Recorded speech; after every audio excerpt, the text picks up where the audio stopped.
Alright people, I'm not going to leave you guys hanging, so I'm going to be doing a 4-chapter video within this one. I'm going to do from chapters 55 through 58. I'm going to talk about them, give them an overall rating as a whole, and just kind of dissect some of the stuff that's been going on lately, because I haven't talked about it for the past 4 chapters, and I decided, I'll probably talk about it every 4 chapters, or, depending on basically when I want to talk about it for the most part. So yeah, let's jump right into this bad boy.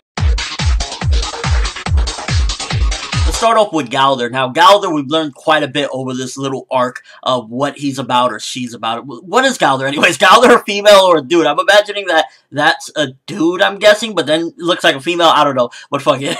Gallagher comes across as, definitely you can see, doesn't have emotion, really doesn't have some sort of emotion, doesn't understand emotions of what people are feeling, and kind of doesn't even really understand social cues, it seems as though, because it's like, doesn't really understand what's going on. And now, as far as the powers go, I guess he's an illusionist, puts you under trances and stuff, and it's called invasion. So that would mean that definitely the defense is weak when it comes to Gallagher, because that's why he was using the armor, and he was, hiding inside of it, because he doesn't, like, he could use an illusion, but if you get to him, you can fuck him up. We still don't know his extra power, but as of right now, it seems as though he's just basically using illusions and putting people under trances and stuff like that. That's his main ability. So he's not that good of an offensive. It's mainly just to, like, trick his opponents, but I'd imagine it's very strong. I mean, come on, for Gallagher to be a sin, you gotta be pretty freaking strong. Now, the whole Liz and Elizabeth situation. From what it seems to me, it seems as though Elizabeth is either the daughter or the younger sister to Liz, because first of all, looks identical to, Elizabeth looks identical to Liz from what the old man said. So it's like, okay, immediately they have that common look.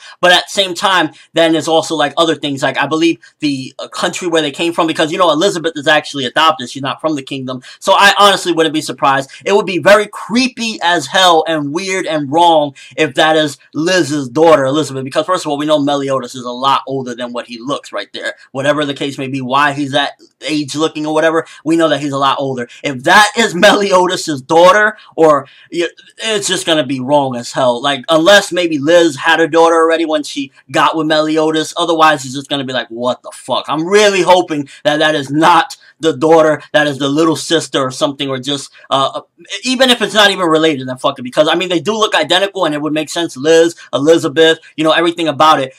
Maybe it's a child with the king, and that's why the king took in his bastard daughter or something like that. Maybe that's the only other thing I can think of. So maybe it wouldn't be Meliodas' daughter. Still a bit weird, but it wouldn't be that bad, because, I mean, come on, he's been groping on her and everything, and then that turns out, I don't even want to think of the ramifications mentally of what the characters would feel if that turned out to be Meliodas'. No. The character development that we got with this particular arc definitely was Meliodas strong, because Meliodas went from, in the beginning, he just really didn't want to kill this guy, Dale. He was like, no, that's a living person, and Bond kept on, you fucking idiot, and just kept hitting him, and like, move, what are you doing? If you're not going to go in all the way, don't go in at all. And it took Meliodas this fight to really realize, yo, I need to, like, do what I need to do to survive and to rescue my people and save my people and protect them, because it's like the monster's gonna kill him right there, and he realizes with Elizabeth throwing the sword, like, you know what?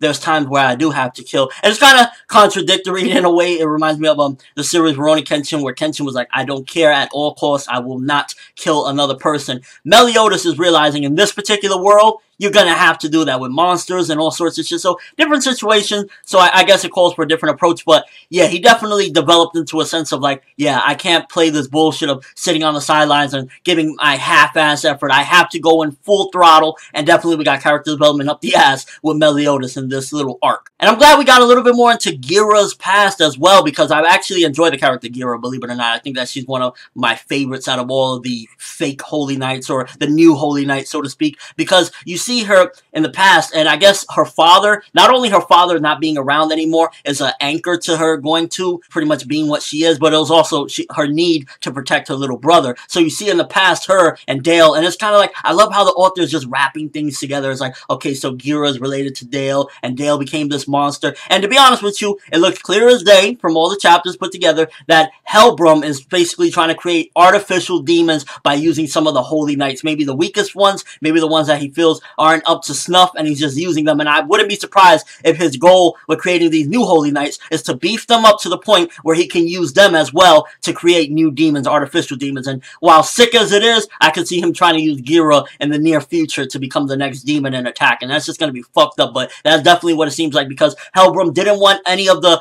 new Holy Knights to see the demon or anything like that, because then they would get suspicious. He wants to keep this under wraps, that this was kind of like a botched effort. And that whole little plant thing, was that plant talking? I was like, what the fuck was that? The whole thing with Gallagher ripping off the head of the armor or whatever, it was good in the sense that it shows like Gallagher knows what you need to do sometimes and you gotta sacrifice things, but at the same time it's like, so is that the end of Gallagher using that armor? Is Gallagher just gonna depend on the friends to kind of be the defense for him, or, you know, what's up with that? Can he just recreate the armor? I don't know if it was mentioned or not. I might be mistaken. I tried my best to go through all the chapters again or whatever, but yeah, that's something that I was a little bit like, And overall, one of my only problems with these past 4 chapters, of, you know, the end of this little arc, whatever, was Bond. It was something that Bond did that kind of like made me feel a little bit, because I was loving Bond, don't get me wrong, he was going in and everything, but when he forgot that particular lesson about the demon having 2 hearts, I felt a little bit like, that's fucked, because this is something where a character was traumatized practically, you know, this changed his life, fighting that demon to protect that girl, and then he's gonna forget something like that easily, where he's like, oh shit, I forgot that they have 2 hearts. That was one thing that kind of just, I felt a little bit like, fuck, you know, come on, Bond wouldn't forget something like that when it was that big and that important to him, that it shaped who he is today based on that. So that was one gripe I had with it. Another one, I guess, is that you can definitely see that Gallagher has a long way to go as far as emotions and social cues, and we'll definitely go along the journey and see Gallagher grow, I'm sure of it, with character development, but we definitely see that there's a long road ahead for Gallagher. The whole kids thing, I'm glad that they became a backtone or undertone to everything, but the kids thing, it was just like, I guess it was good to confuse people onto who's Gallagher and what's going on, but they were definitely something I didn't really care for. But as a whole, I feel as though these 4 chapters were very strong. This little arc was very strong because it introduced a new sin, gave character development to Meliodas, kind of fixed up the bond between them, gave more backstory to Meliodas and his past lover Liz, made, you know, some sort of connections that Liz and Elizabeth might be related some sort. Maybe Elizabeth is a reincarnation, I don't know, but definitely making some possibly weird situations out of it, and it was just very strong 4 chapters. I'm gonna give this one 9.5 out of 10. The only thing, it was a couple small things, a little Bond thing, a couple things there with Gallagher, but as a whole, it was very strong for these past 4 chapters. But let me know what you guys think. First of all, Helbram, do you think that he's raising these new Holy Knights so that he could turn them into artificial demons so that he can attack the sins and, you know, take over the kingdom or whatever? And Liz and Elizabeth, what do you think is their relation? Do you think that Liz is Elizabeth's mother, older sister? Elizabeth is the reincarnation of Liz? What is it? Because if she is her mother, that is going to be fucking creepy with Meliodas groping like...